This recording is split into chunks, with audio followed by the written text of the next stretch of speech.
Hello my dear students, welcome back to my channel Bongbalanet. বংবালানেটে আজকের যে ভিডিওর থাম্বনেল দেখে বুঝতে পেরেছো আজকের ভিডিও টপিকটা কোন টপিকের উপর হতে চলেছে। তোমরা যারা এই এএনএম জেএনএম পরীক্ষা দিলে তোমাদের অ্যাডমিশনের জন্য যখন কাউন্সিলিং হবে, সেই কাউন্সিলিং প্রসেসে তোমাদের কি কি ডকুমেন্টস লাগবে এবং সেই ডকুমেন্টসগুলো তোমরা কোথা থেকে পাবে, কিভাবে সংগ্রহ করবে, সে সমস্ত তথ্যই আজকের ভিডিওতে তোমাদেরকে দেবো।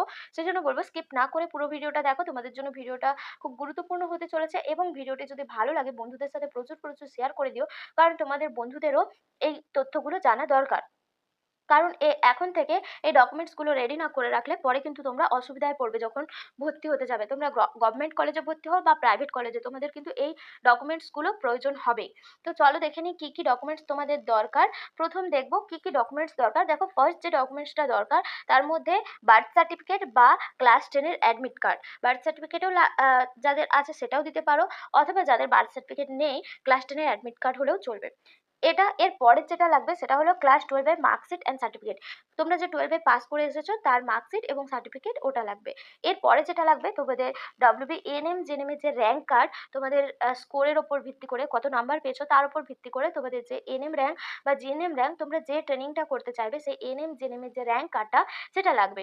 এরপরে যেটা লাগবে সেটা হলো তোমাদের দেখো যে কোনো সার্টিফিকেট, মানে ক্যাটাগরি সার্টিফিকেট, সেটা এসসি এসটি ওবিসি অরফন যে কোনো হতে পারে। ইডব্লিউএস হলে ইডব্লিউএস সার্টিফিকেট, পিডব্লিউডি হলে পিডব্লিউডি সার্টিফিকেট। তো এইগুলো লাগবে। এছাড়াও ফটো লাগবে আর ফটো আইডি লাগবে, যেটা তোমাদের অরিজিনাল আইডি কার্ড, আধার কার্ড বা এগুলো জেরক্সও মানে জেরক্স দিলেও হবে, সঙ্গে তোমরা অরিজিনালটাও রেখো। তো এগুলো তোমাদের লাগবে। আদার্স ডকুমেন্টস এবং সার্টিফিকেটের মধ্যে কি কি লাগবে সেটা তোমাদেরকে ইনফরমেশন বুলেটিনে গিয়ে বলবো। তো চলো ইনফরমেশন বুলেটিনে আমরা যাই।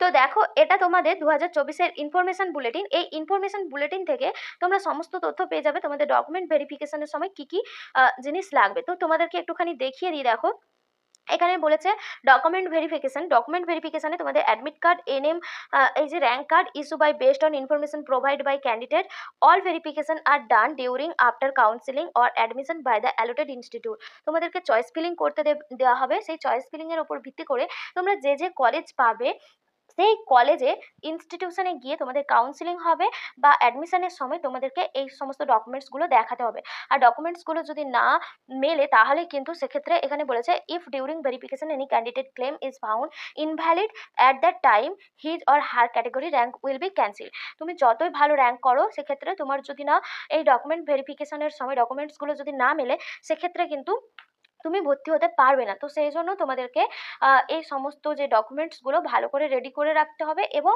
সমস্ত কিছু তথ্য যেন ঠিকঠাক থাকে। তো এবার চলো দেখে নিই এর মধ্যে আদার্স যে সার্টিফিকেটগুলো ছিল সেই সার্টিফিকেটের মধ্যে প্রথম কোনটা দরকার। প্রথম যেটা ইম্পর্টেন্ট আদার্স সার্টিফিকেটের মধ্যে ডোমিসাইল সার্টিফিকেট। ডোমিসাইল সার্টিফিকেট বলতে তোমরা যে পশ্চিমবঙ্গের বাসিন্দা তার একটা সার্টিফিকেট দরকার।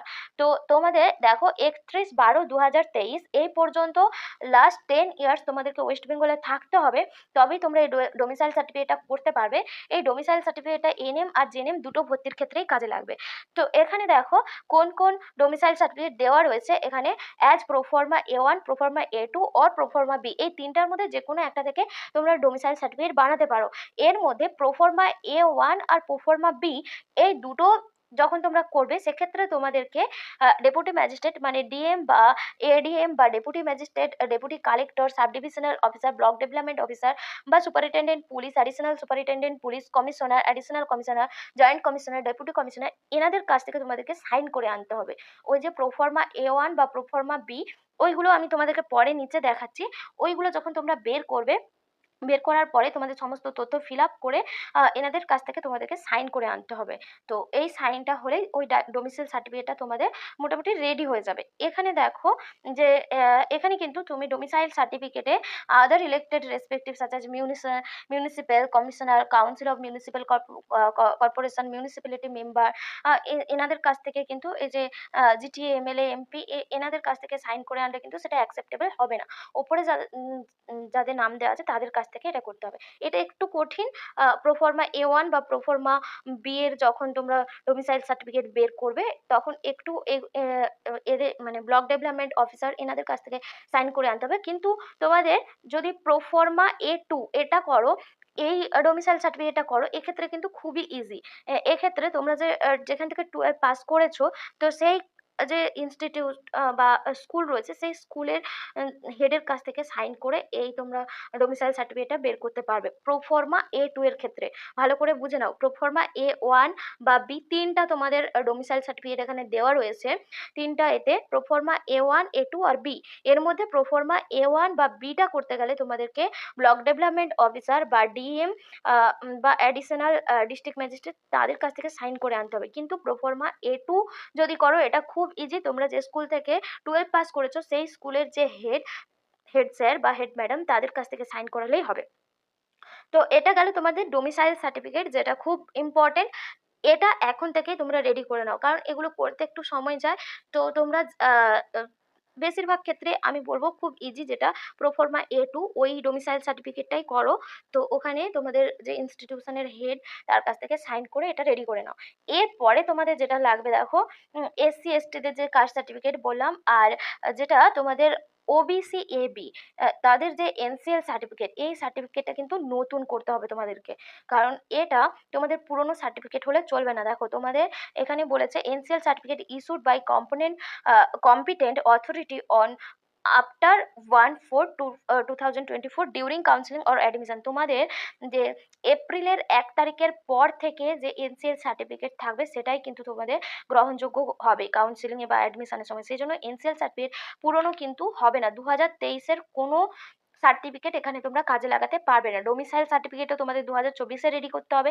আর যাদের NCL সার্টিফিকেট রয়েছে তাদের NCL সার্টিফিকেট কিন্তু তোমাদের এই এপ্রিলের 1 তারিখের পর থেকে সেই সার্টিফিকেটই কিন্তু তোমাদের এখানে কাউন্সিলিংয়ে গ্রহণযোগ্য হবে। আদারওয়াইজ সেটা কিন্তু গ্রহণযোগ্য হবে না। আর দেখো যাদের EWS সার্টিফিকেট রয়েছে তাদেরকেও কিন্তু নতুন করে সার্টিফিকেটটা বানাতে হবে, EWS সার্টিফিকেট।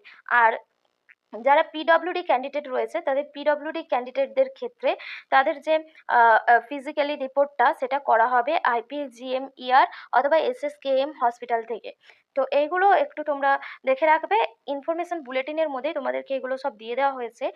এরপরে তোমাদের যেটা লাগবে, তো তোমাদের তাহলে কাস্ট সার্টিফিকেট, ডোমিসাইল সার্টিফিকেট এগুলো লাগবে। এরপরে তোমাদের যেটা লাগবে সেটা হলো তোমাদের যেটা বলছি তোমাদেরকে, চলো নিচে দেখাচ্ছি। এই দেখো তোমাদের এখানে দিয়েছে ইনফরমেশন বুলেটিনের মধ্যে অ্যাপেন্ডেক্স 1 এর মধ্যে তোমাদের প্রোফর্মা A1 এই সার্টিফিকেটটা দেখতে এরকম হয়, ডোমিসাইল সার্টিফিকেট। এখানে তোমাদের সিগনেচার হবে, ফটো হবে, আর সমস্ত কিছু সিলেক্ট করে এখানে তোমাদের যে যার কাছ থেকে তোমরা সাইন করাবে তাদের সাইনটা এভাবে থাকবে। এটা ছিল প্রোফর্মা A2 এর যে তোমাদের এটা সার্টিফিকেটটা কেমন হবে সেটাও এই একই রকম দেখতে। এরপরে তোমাদের যেটা লাগবে বললাম, দেখো ডোমিসাইল সার্টিফিকেট লাগছে, কাস্ট সার্টিফিকেট লাগছে, আর যেটা খুব ইম্পর্টেন্ট সেটা হচ্ছে মেডিকেল ফিটনেস সার্টিফিকেট। এই মেডিকেল ফিটনেস সার্টিফিকেট ছাড়া কিন্তু তোমরা ভর্তি হতে পারবে না। তো মেডিকেল ফিটনেস সার্টিফিকেট তোমরা কিভাবে করবে? এই মেডিকেল ফিটনেস সার্টিফিকেটের জন্য তোমাদেরকে যে কোনো জেলা হাসপাতালে যেতে হবে, সেখানে গিয়ে তোমাদেরকে কিছু টেস্ট করাতে হবে।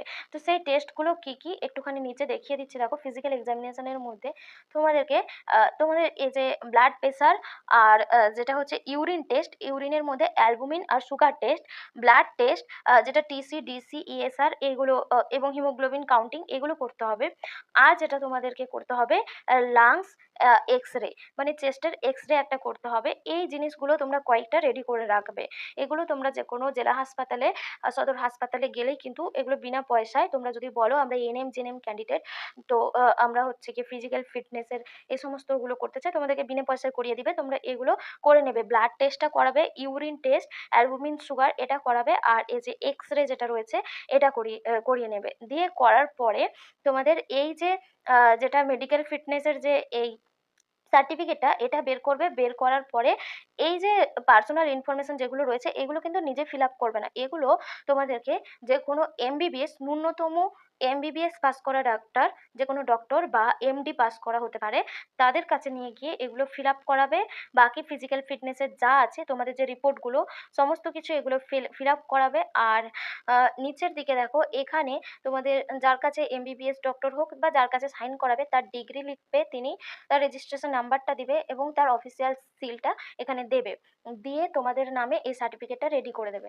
এটাও কিন্তু খুব ইম্পর্টেন্ট, এটা তোমরা যে কোনো MBBS ডাক্তারের কাছ থেকে থেকেই করাতে পারো, বা এমডি তোমাদের যে চেনা পরিচিত যদি কেউ থেকে থাকে তাদের কাছ থেকেই করিয়ে নিতে পারো। কিন্তু কোনো জেনারেল ফিজিশিয়ান বা হোমিওপ্যাথি ডাক্তার তাদের কাছে করলে হবে না, ন্যূনতম যেন এমবিবিএস পাস করা থাকে তাদের কাছ থেকেই করাতে হবে।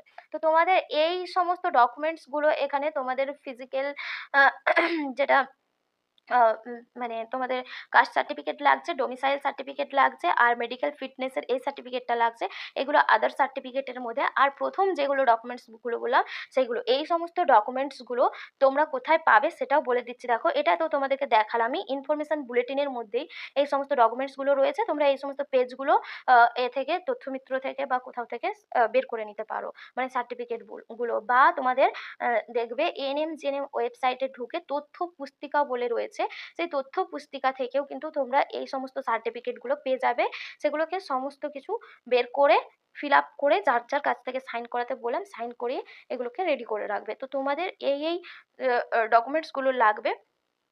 তো তোমরা এখন থেকেই ডকুমেন্টসগুলো রেডি করতে শুরু করে দাও। যাদের পরীক্ষা ভালো হয়েছে তাদের তো চিন্তাই নেই, তোমরা যে কোনো ভালো কলেজ পেয়ে যাবে। তো সেই জন্য তোমাদেরকে বলবো আর দেরি না করে ডকুমেন্টসগুলো রেডি করাতে শুরু করে দাও। তো নিচের দিকে দেখো তোমাদের প্রোফর্মা বিটাও দেওয়া রয়েছে, সেটা দেখাচ্ছি।